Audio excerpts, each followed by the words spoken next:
Factors related to the surgery, একটা বলি surgical factors, এটা হচ্ছে factors related to the operation. কিরকম? ধর আমি একটা গাট পারফোরেশনের অপারেশন করছি, পেটের মধ্যে স্টুল ছড়িয়ে গেছে, যখন আমি অপারেশনের জন্য পেটটা খুলেছি স্টুল এসে গোটা উন্ডটাকে শক করছে, তার মানে উন্ডে ইনফেকশনের চান্স বেড়ে গেল। একটা ইমার্জেন্সি পেশেন্টের অপারেশন করতে হচ্ছে, ফর এক্সাম্পল পেপটিক পারফোরেশন, সেই সমস্ত ক্ষেত্রে কন্টামিনেশন বেশি, আমার চান্স অফ ইনফেকশন বেশি, চান্স অফ ইনফেকশন বাড়লে চান্স অফ হার্নিয়া বেশি। আবার ওপেন কোলোসিস্টেক্টমিতে আমার চান্স অফ কন্টামিনেশন অনেক কম, চান্স অফ হার্নিয়া কম। ক্লিয়ার? কম, নট জিরো। ক্লিয়ার? বোঝাতে পারলাম? তার মানে nature of the surgery is also important. আর এই হচ্ছে প্রিডমিনেন্ট তিনটে কাজ, এই ফ্যাক্টর গুলো হিস্ট্রিতে দিতে হবে। কিন্তু নিতে গিয়ে ওভারজিলাস হয়েও লাভ নেই, ও প্রথমে ইমার্জেন্সি কোলোসিস্টেক্টমি বানিয়ে দিল। There is nothing called emergency cholecystectomy. There is nothing called emergency cholecystectomy.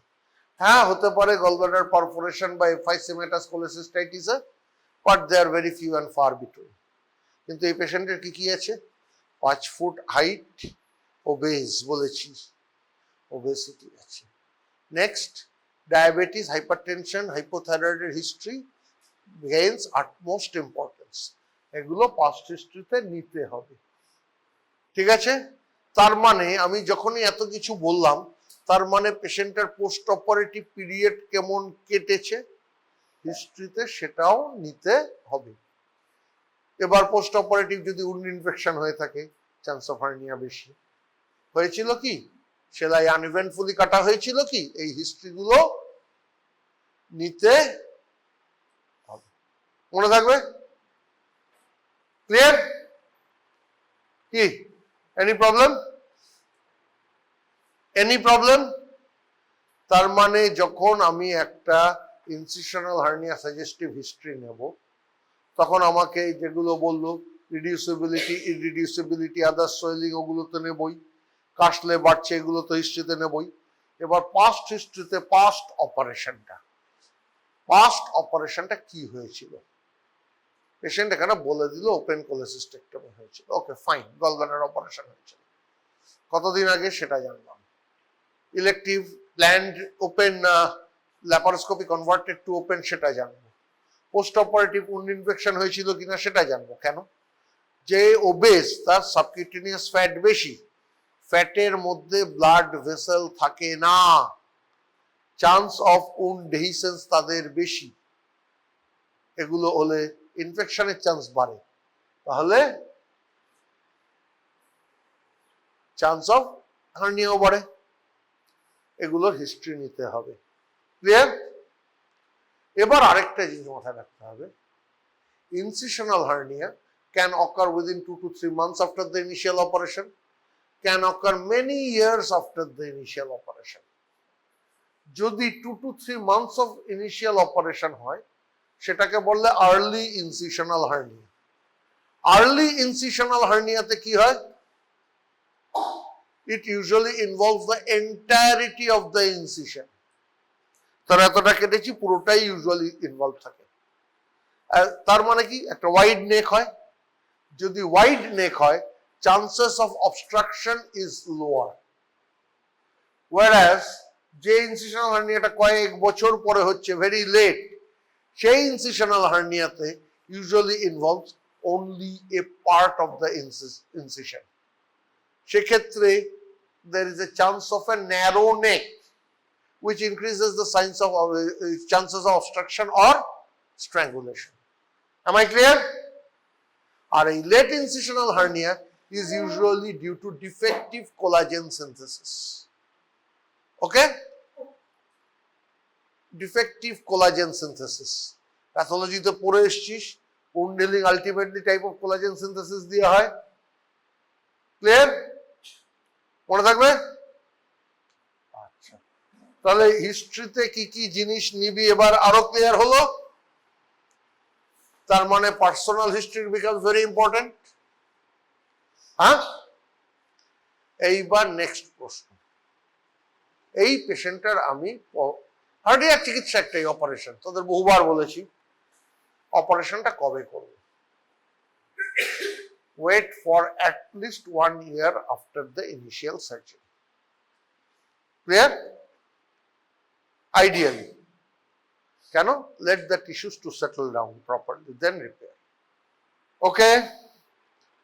এবার যে যে জিনিসগুলো বারবার বলা, যে কোনো হার্নিয়া পেশেন্টের যখন এক্সামিনেশন হবে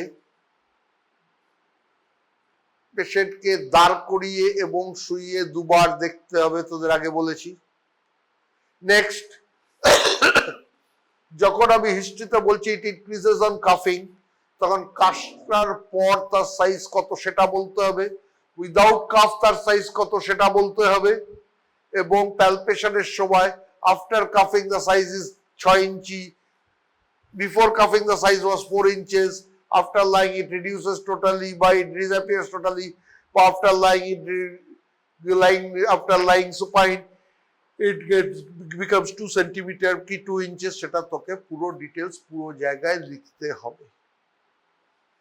ক্লিয়ার? মনে থাকবে ইন্সপেকশন প্যালপেশন এই দুটো কথা। Tell me the points of general survey. alert, conscious, cooperative, okay, তারপর build, nutrition, decubitus, তারপর pallor, cyanosis, icterus, okay, তারপর ये तो शुरुआत है मैडम, ये तो सिर्फ शुरुआत है। हाँ, pulse, respiration, temperature, and one more thing, BP, pallor, icterus, cyanosis, then edema, clubbing, neck vein, neck gland. এগুলো একদিনে মুখস্থ না হলে ভেরি স্যাড কেস। এখন এগুলো মুখস্থ থাকবে। বস, এগুলো এখন মুখস্থ রাখতে হবে। আর believe me, I read these things more. The last time I appeared in exam was 2005. इंस्पेक्शने Prashant ji आप जरा उठ के बोलिए একটা সোয়েলিং এর ইন্সপেকশনে কি কি পয়েন্ট দেখতে হবে। এই পেশেন্টের ইন্সপেকশনে আমি কি কি জিনিস দেখবো, ফরগেট আদার থিংস। এই যে পেশেন্টটাকে ও নীলকণ্ঠ বললো যে এই পেশেন্টের এই সোয়েলিং আছে, এর ইন্সপেকশনে আমি কি কি জিনিস দেখতে পাবো?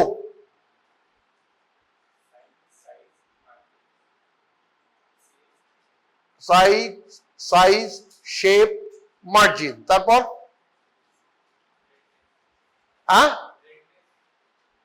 ফার্স্ট হচ্ছে সোয়েলিং এর উপর একটা স্কার মার্ক দেখতে পাবো। এটা তোকে মেনশন করতে হবে, তুই বলিসনি।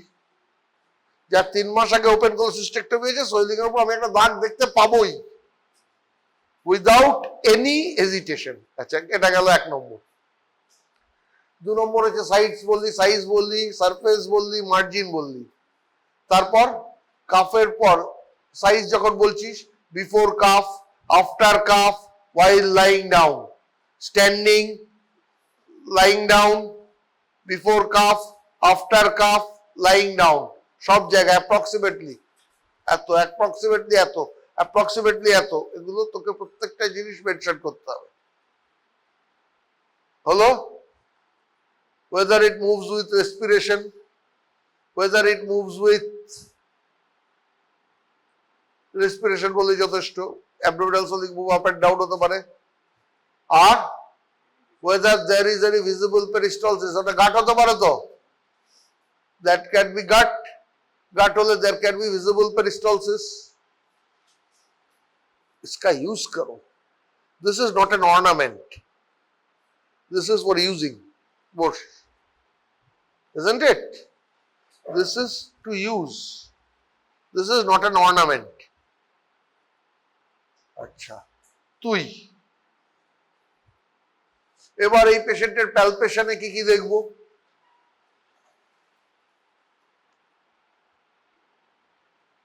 লাভ হচ্ছে, যার মনে হচ্ছে লাভ হচ্ছে না সে যেতে পারে, আমার কিচ্ছু, আমি অ্যাটেন্ডেন্স দিয়ে দেবো। যার মনে হচ্ছে আমার এখানে বসে সময় নষ্ট হচ্ছে, কোনো লাভ হচ্ছে না, সে যেতে পারে, আমি অ্যাটেন্ডেন্স দিয়ে দেবো।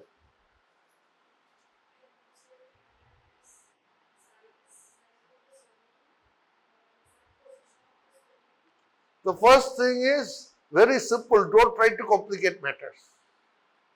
ও যা যা বললো, confirm all those. Take the tape out of your pocket. ও যে যে জায়গায় approximately এত সেন্টিমিটার বললো, measure them. Temperature, tenderness, consistency.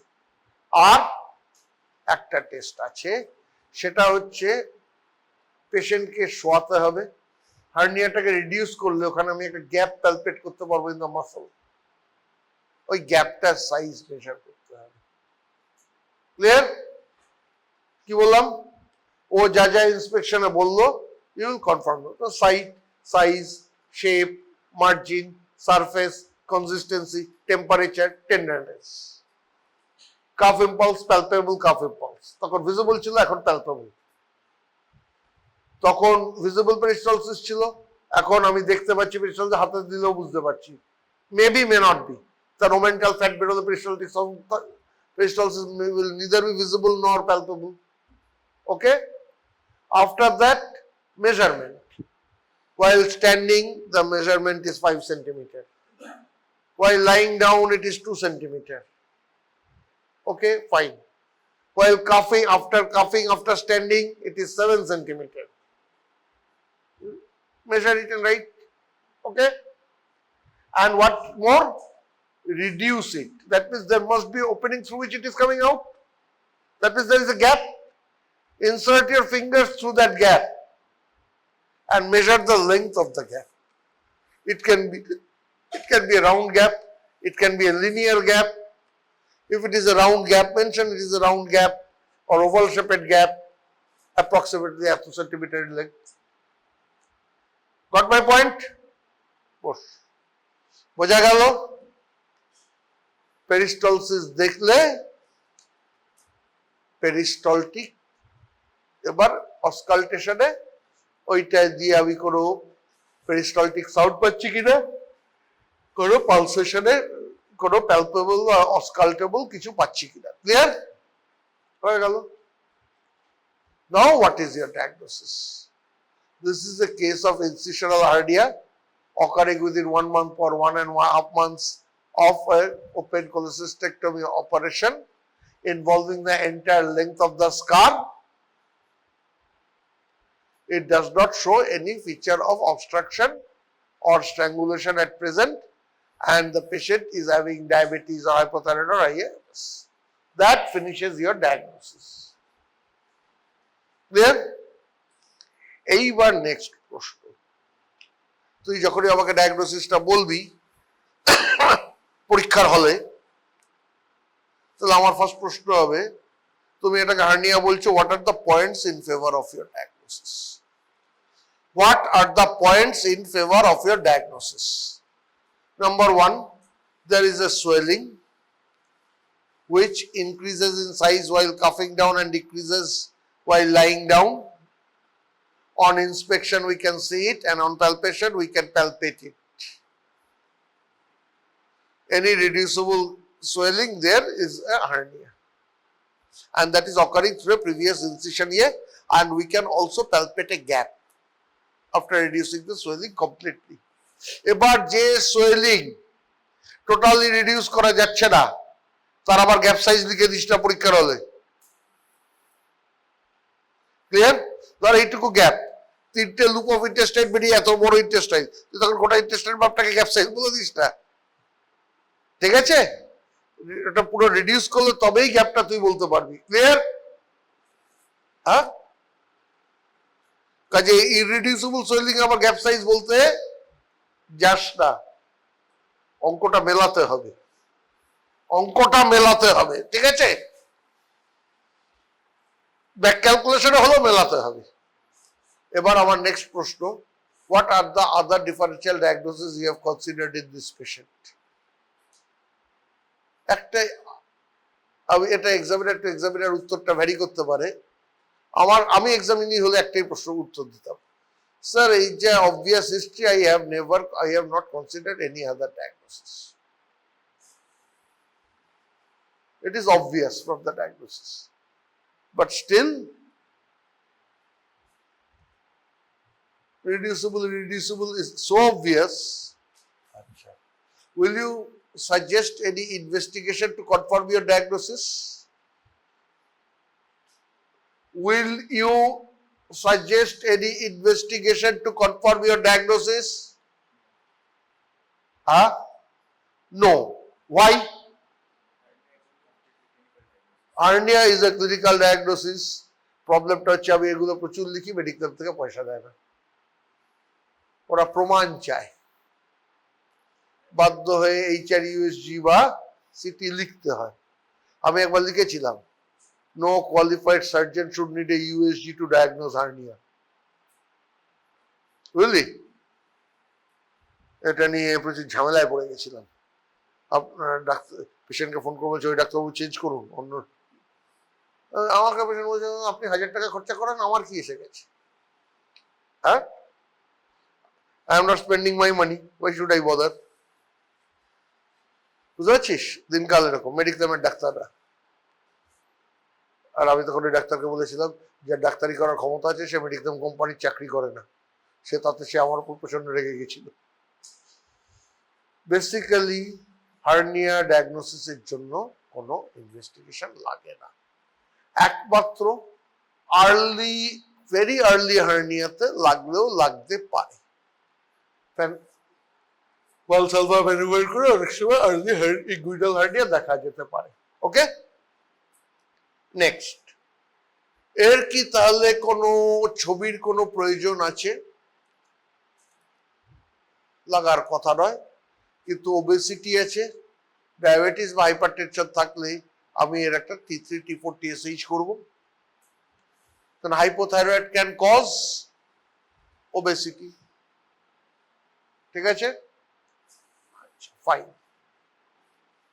ও একটা পয়েন্ট বলতে ভুলে গেছি, ওই যে হিস্ট্রিতে যাওয়ার সময় যখন বলছিলাম ডায়াবেটিস হাইপারটেনশন, রোগ বললে হবে না, রোগের জন্য কি ট্রিটমেন্ট খাচ্ছে সেটা মেনশন করতে হবে, রেগুলারলি ওষুধ দিচ্ছে কিনা সেটা মেনশন করতে হবে, ডায়াবেটিস থাকলে OHA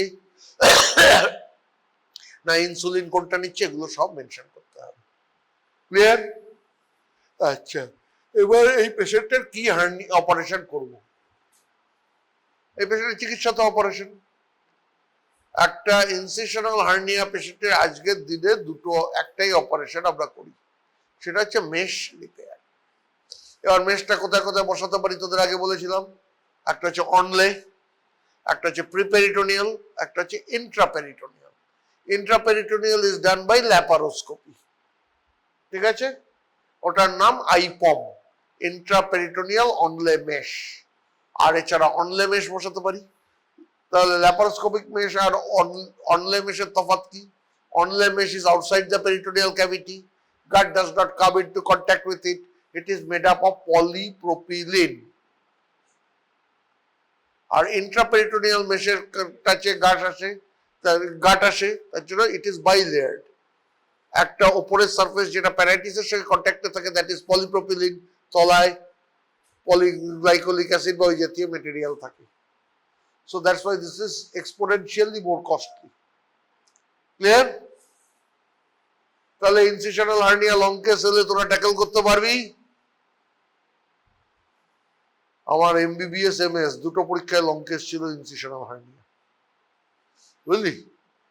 MBBS পরীক্ষা তো লং কেস ছিল ইনসিশনাল হার্নিয়া, MS পরীক্ষা তো লং কেস ছিল ইনসিশনাল হার্নিয়া। খোরাকটা কি জানিস? পেশেন্ট তো এক, পেশেন্ট তো বদলে যাবে না, লেভেল অফ কোয়েশ্চেনিংটা বদলে যাবে। যেমন ধর তুই যদি আজকে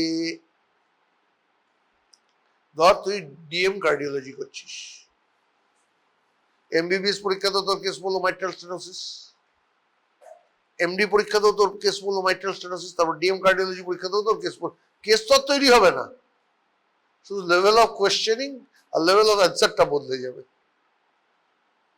বুঝতে পারছিস? পেশেন্ট নতুন তৈরি হবে না। ওকে, হলো?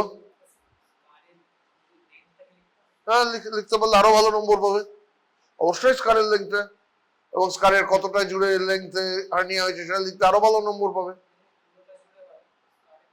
স্কারের লেন্থ, ইউজুয়ালি স্কারের লেন্থের থেকে তুই হার্নিয়ার লেন্থ আর সোয়েলিংটা আরো বড় পাবি, বুঝলি? ইউজুয়ালি তাই পাওয়া যায়। সার্জনরা স্কিন যতটা কাটে সবকে মাসল তার চেয়ে বেশি কাটে, এভারেজ সার্জনরা, আমরা তাই কাটি। ওকে, আচ্ছা, এর পরের দিন কাকে কাকে দায়িত্ব দেওয়া যায়? তোর হয়ে গেছে, তোরও তো হয়েছে একবার, তোর হয়নি, তা তুই আরো, তোর হয়েছে তো একবার, তোর হয়নি, তোরা 3 জন। তোদের কি outline the? A 47-year-old male presents in surgery outdoor with a swelling in right groin.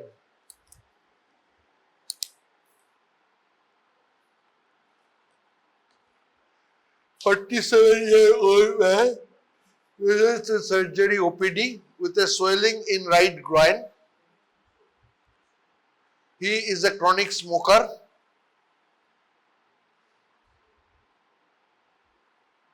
ব্যাস, এইটুকুই আউটলাইন দিলাম, ঠিক আছে? 3 জন 3টে হিস্ট্রি লিখবি উইদাউট ডিসকাসিং, বই খোলা অ্যালাউড। আমি তারপর 3 জনেরটাই দেখব। আচ্ছা, এরপর হচ্ছে আগের দিন অ্যাপেন্ডিক্স অপারেশন নিয়ে পড়াশোনা হয়েছিল, আজকে তাহলে আমরা যেটা করব সেটা হচ্ছে ওপেন কোলেসিস্টেক্টমি। ওকে, ওপেন কোলেসিস্টেক্টমি। আগের দিন কি কি বলেছিলাম? যে কোনো অপারেটিভ সার্জারিতে 20 নম্বর থাকে। 5 নম্বর হচ্ছে সার্জিক্যাল অ্যানাটমি, 5 নম্বর হচ্ছে ইন্ডিকেশনস অফ দ্য সার্জারি, 5 নম্বর হচ্ছে স্টেপস অফ দ্য অপারেশন, 5 নম্বর হচ্ছে পোস্ট অপারেটিভ কেয়ার, তাই তো? কোলেসিস্টেক্টমিতে কি করা হয়? গল ব্লাডার বাদ দেওয়া হয় কেটে। What are the indications of cholecystectomy? কেন গল ব্লাডার বাদ দেব? নাম্বার 1, সিম্পটোম্যাটিক গলস্টোন ডিজিজ বা সিম্পটোম্যাটিক ক্যালকুলাস কোলেসিস্টাইটিস। এসিম্পটোম্যাটিক গলস্টোন ডিজিজেও কোলেসিস্টেক্টমি করা যেতে পারে। Number 3, acalculous cholecystitis. Number 4, porcelain gallbladder.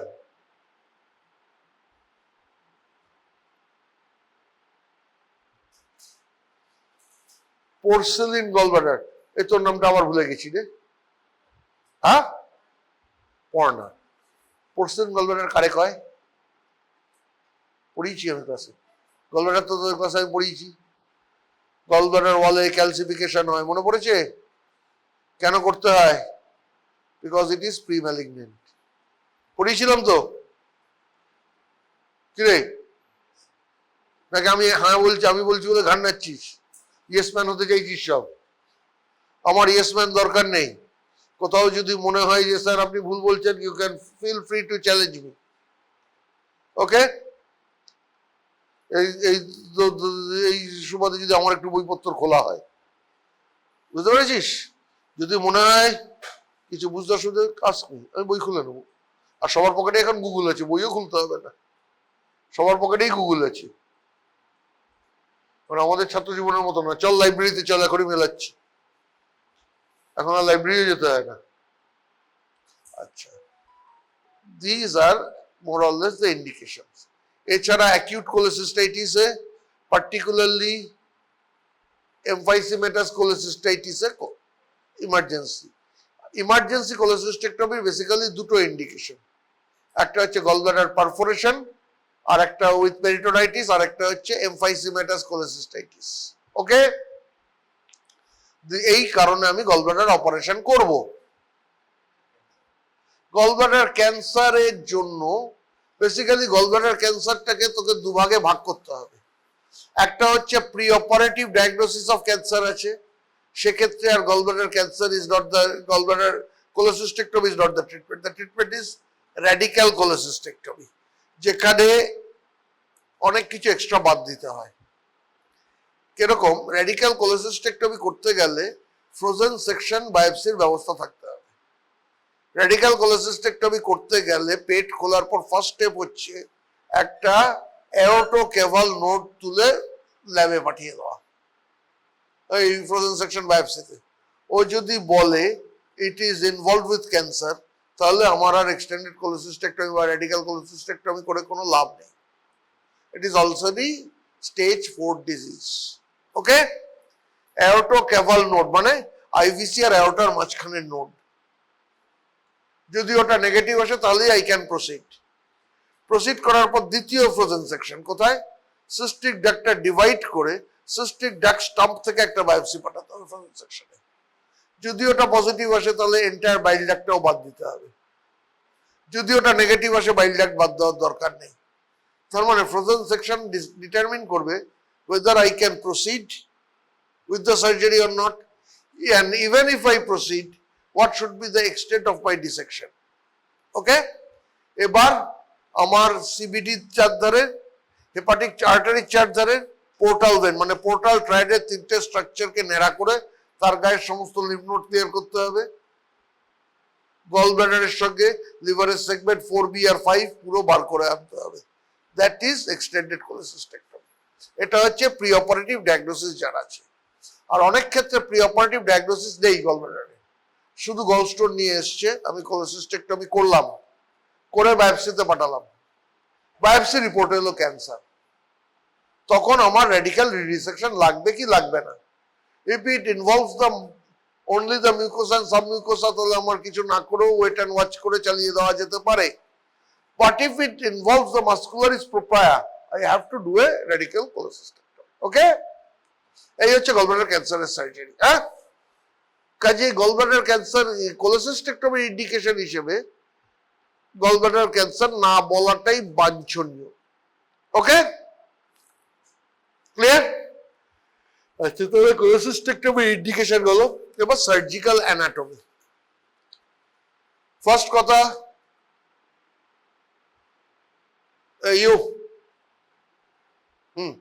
cystic artery is a branch of what?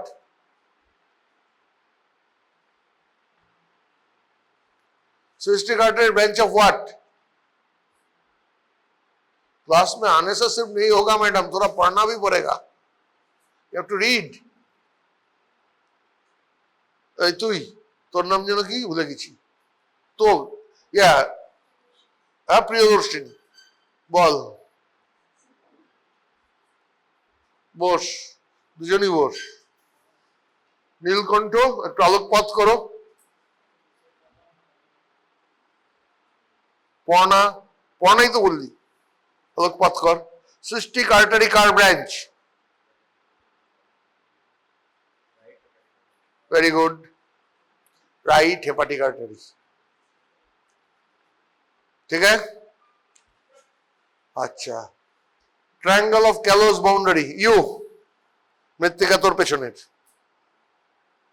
You, হ্যাঁ তোকে। বাউন্ডারিজ অফ ক্যালোস ট্রায়াঙ্গল জানিস না?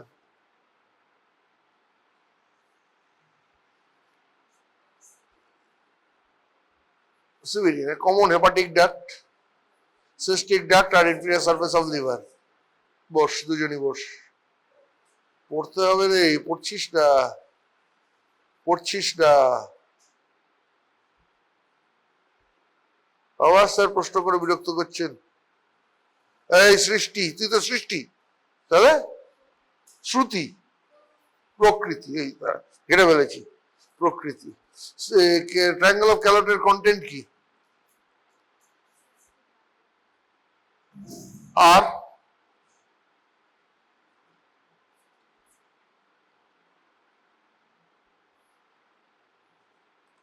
cystic node, lymph node of Lund. Okay. এবার বস। Cholecystectomy অপারেশনে আমাদের মেইন কাজ হচ্ছে দুটো। ডিসেকশন করে সিস্টিক ডাক্ট আর সিস্টিক আর্টারিকে আইসোলেট করে তাদের লাইগেট সিকিউর করা।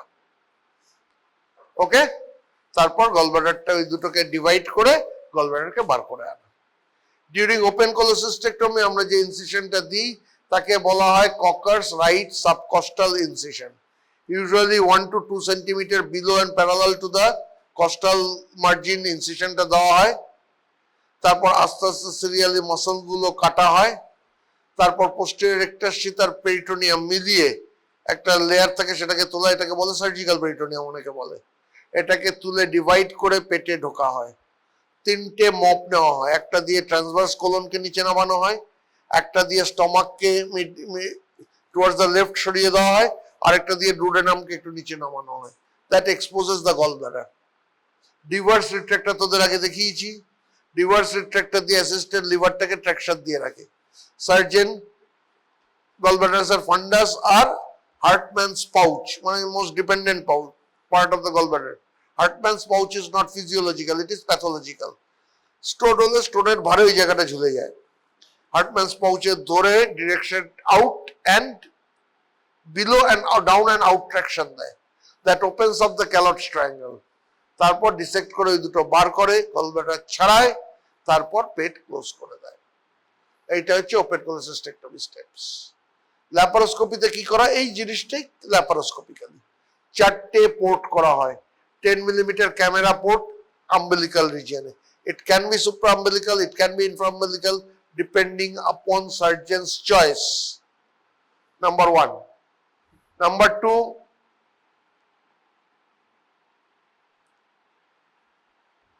ten mm working port in epigastrium. Third হচ্ছে 5 mm traction port in mid clavicular line, usually at or below the just after or above the level of umbilicus. তারপর হচ্ছে 5 mm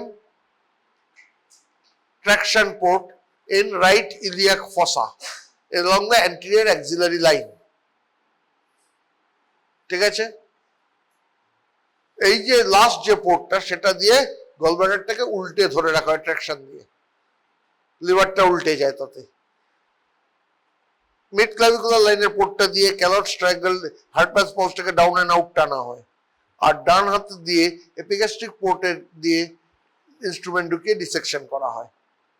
cystic duct, cystic artery dissection করা হয়, both আর clipped and divided, gallbladder is removed. এই হচ্ছে open cholecystectomy steps. এবার post operative. পোস্ট অপারেটিভে প্রথম দিন যদি ল্যাপারোস্কোপি হয়, 8 থেকে 10 ঘন্টা পর থেকে মুখে অল্প অল্প করে জল অ্যালাউ করা যেতে পারে। পেশেন্ট ঠিক থাকলে পরদিন সকালে ডিসচার্জ। ওকে, অনেকে সন্ধ্যাবেলাতেও ডিসচার্জ করে দেয়। ক্লিয়ার? আর নেক্সট হচ্ছে এটার পরে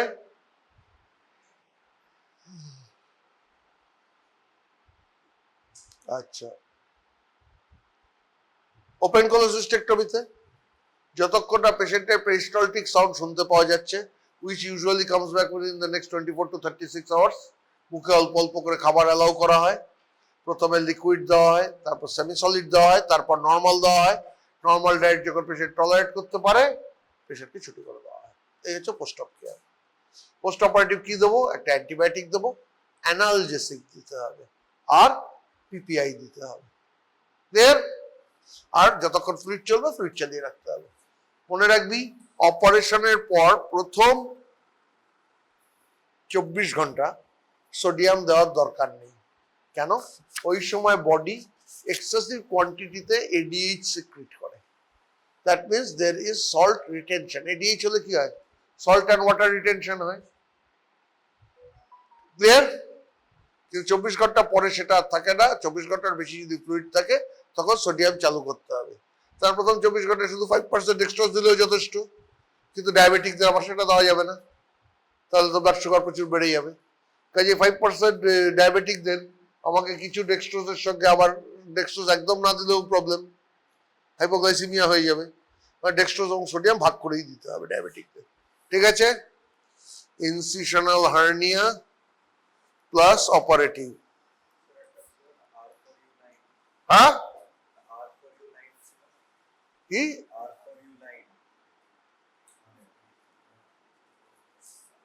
আর ওটাকে আমরা বলি রুবিয়াস সালকাস।